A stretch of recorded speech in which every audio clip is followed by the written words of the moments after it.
Hello students, myself Nusrat Begum.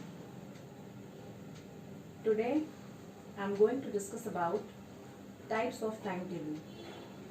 In previous class we have discussed importance of timetable and today we will discuss types of timetable. This lecture is for Sem 4 BA. So let's start. Types of timetable. A good timetable must be completed and comprehensive in every way.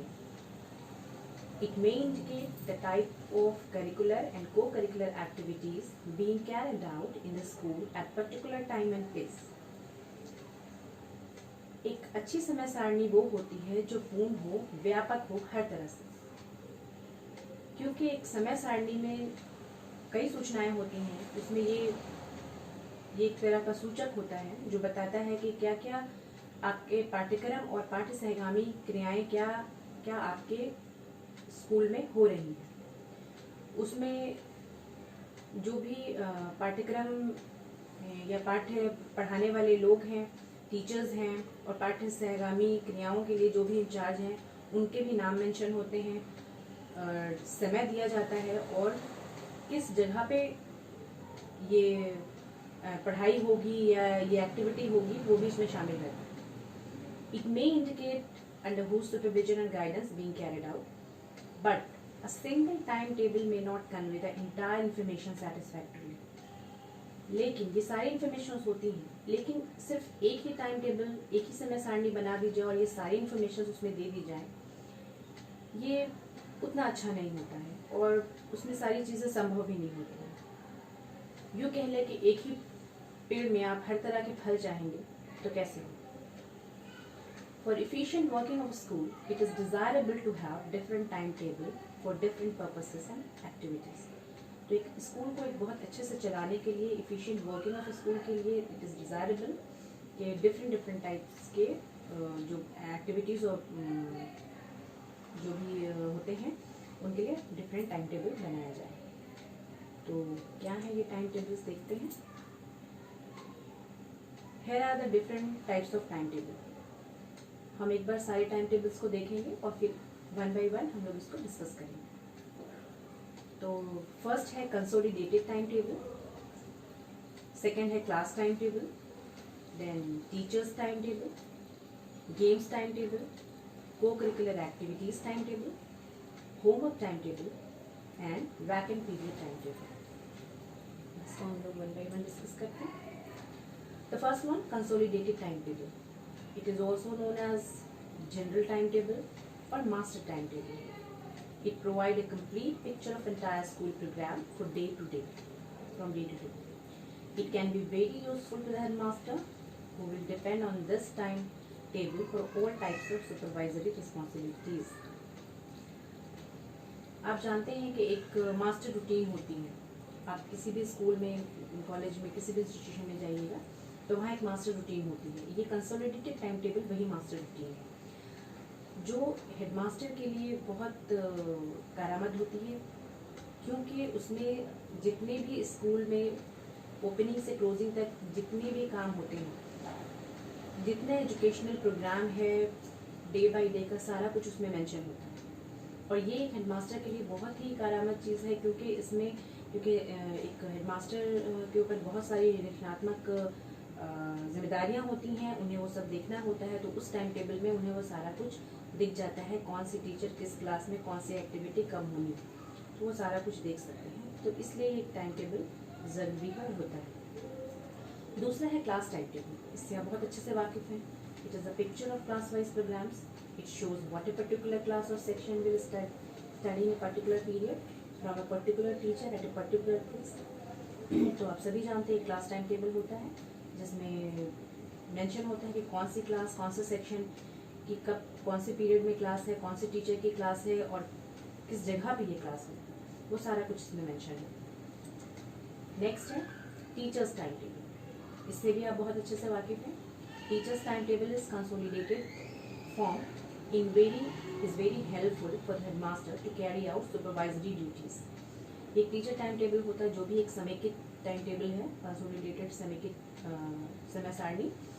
तो teachers time table भी एक समेकित होता है, और ये headmaster के लिए ये भी बहुत ज़रूरी होता है, क्योंकि फिर से वही बात है कि हेडमास्टर के ऊपर निरीक्षणात्मक रिस्पॉन्सिबिलिटी होती है। तो जो निरीक्षणात्मक उनका कार्य है उसे देखने के लिए उनके पास एक टाइम टेबल होना चाहिए। यानी इस टाइम टेबल में ये मेंशन होता है कि कौन सी टीचर किस क्लास में कब जा रहे हैं। तो क्लास वाइज टीचर्स के टाइम टेबल इसमें मेंशन होता है। तो here it is mentioned, every teacher may be provided with his own small script containing all the subject and classes he/she has to teach and the activities he/she has to look after। कौन सी class लेनी है या कौन सी activities में वो के in charge है उन्हें देखना है, वो सब कुछ उस रूटीन में रहता है। तो ये सब टीचर्स के पास ये एक रूटीन उनकी अपनी पर्सनल होती है।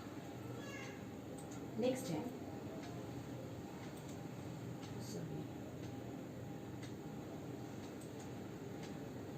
Games time table. तो गेम्स टाइम टेबल एक होना चाहिए। वो तो हम जानते हैं कि हमारे स्कूलों में एक टाइम टेबल गेम्स का होता है, जिसमें क्लास वाइज होता है किस क्लास की टाइम का गेम्स का पीरियड अब है।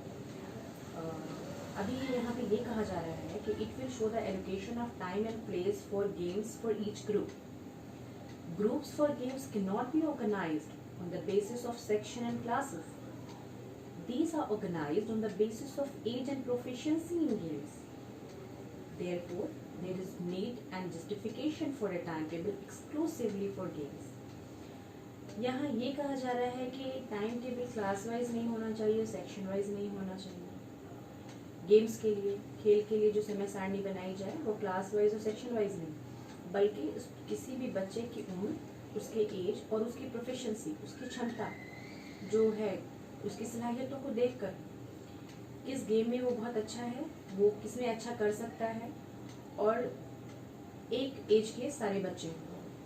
क्योंकि सपोज आप देखते हैं, अगर हम एक क्लास को भेजते हैं तो आप सोचते हैं एक ही क्लास में तो ऑलमोस्ट एक ही एज के बच्चे होते हैं। नहीं, समटाइम कुछ फेलियर बच्चे भी क्लास में रह जाते हैं, जो उम्र में तो बड़े होते हैं, बट वो अपने क्लास में जो उनसे छोटे बच्चे होते हैं उनसे वो कहीं गेम्स में या डिफरेंट एक्टिविटीज़ में आगे निकल जाते हैं।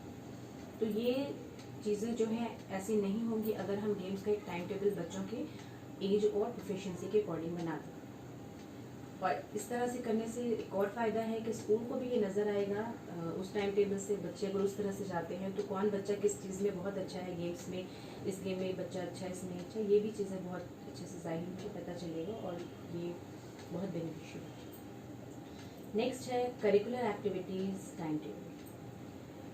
पाठ्य सहगामी क्रियाओं की समय सारणी। This will facilitate and systematize the organization of these important activities in school.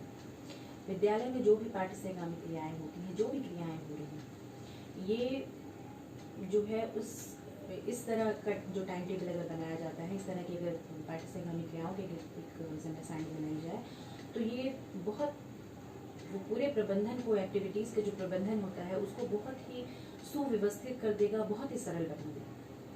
It will show the names of various activities, the names of teachers in charge, the place of meeting and duration. इसमें क्या क्या बातें शामिल रहेंगी? Activities का नाम रहेगा, teachers के नाम रहेंगे, टीचर इंचार्ज जो है उस एक्टिविटीज़ के, कहाँ पे ये प्रोग्राम होगा, ये एक्टिविटी होगी और कितने ड्यूरेशन की होगी, कितना वक्त लगेगा, ये इसमें सारा मेंशन होगा। तो ये बहुत इंपॉर्टेंट है। नेक्स्ट है होमवर्क टाइम टेबल। अब ये भी एक टाइम टेबल होना चाहिए। यूँ तो हमने नहीं देखा है कि होमवर्क का भी एक टाइम टेबल होता है, बट ये भी होना चाहिए। In order to rationalize the load of homework, a timetable of this type will be very helpful. It will show the amount of homework to be sent by each subject teacher in his/her subject to concerned classes during a week. इसमें ये कहा जा रहा है कि आगे जैसे है कि समटाइम क्या होता है कि हम छुट्टियाँ होती हैं, फेस्टिवल्स होते हैं, तो हम बच्चों को बहुत सारे होमवर्क दे देते हैं। कभी छुट्टियाँ हो रही हैं तो इनको बहुत सारा होमवर्क दे दो कि घर पे क्या करेंगे। फेस्टिवल का टाइम है तो आप फिर भी उन्हें होमवर्क दे देते हैं कि ये घर जा रहे हैं तो इन्हें गृह कार्य दे दिया जाए। उससे तो वो बच्चे उस होमवर्क को उस तरह से करते भी नहीं हैं जो हम देखते हैं कि बच्चे भी बस उसे किसी तरह कंप्लीट कर लेना है, बिकॉज उनको ये करना है। और दूसरा है कि वो जिस मकसद से छुट्टियां हुई हैं उनकी वो उसको भी इंजॉय नहीं कर पाते। और उनके ऊपर बहुत लोड हो जाता है। और आम दिनों में जब वो स्कूल आते रहते हैं, जब वो बहुत फ्री भी होते हैं और बहुत सारा कुछ कर सकते हैं, तब उनके पास उतने होमवर्क्स नहीं होते हैं। इसके लिए बहुत अच्छा तरीका है कि एक होमवर्क टाइम टेबल बना लिया जाए। इस होमवर्क टाइम टेबल में जो टीचर्स होंगे वो वीकली डिफरेंट क्लासेस में जिस क्लास में वो क्लास लेते हैं वो सबका टाइम का होमवर्क प्रोवाइड कर देंगे। तो ये वीकली जो बच्चों को वो हमेशा होमवर्क दिया जाता रहेगा, तो बच्चों के पास कोई बर्डन नहीं होगा होमवर्क का, या बहुत कम होमवर्क है अभी तो बहुत फ्री है, या फिर बहुत होमवर्क हो गया तो इस तरह का जो प्रॉब्लम है वो नहीं होगी। लास्ट है वैकेंट पीरियड टाइम टेबल। एक खाली पीरियड का भी एक टाइम टेबल होना चाहिए, और मुझे लगता है ये बहुत इंपॉर्टेंट है। A special timetable showing the vacant period of all the teachers may also be prepared. This is helpful in keeping his/her classes occupied when a teacher happens to be on leave. ये time table बहुत ज़रूरी है कि सन time अगर कोई teacher absent होती हैं, नहीं आती हैं और लीव पर होते हैं, तो क्या होता है कि स्टाफ रूम में एक नज़र दौड़ानी पड़ती है कौन टीचर फ्री बैठा है। अगर हम इस तरह का टाइम टेबल बना लेते हैं तो इस टाइम टेबल से दिख जाएगा कि अभी उस पीरियड पर्टिकुलर जिस पीरियड में टीचर की क्लास है जो लीव पर है, उनके क्लास में कौन से दूसरे टीचर हैं जो खाली हैं, जो फ्री उनका वैकेंट पीरियड है, उनको हम सब्स्टिट्यूट में डाल सकते हैं, उनको हम भेज सकते हैं। तो ये बहुत आसान हो जाएगा वैकेंट पीरियड को फिल करना और smooth running of the school, efficient working of the school. Thank you. Hopefully कि आपको ये बातें समझ में आई होंगी। ये बहुत इजी टाइम टेबल्स थे, वो बहुत आसान आपको समझ जाते हैं। So, thank you.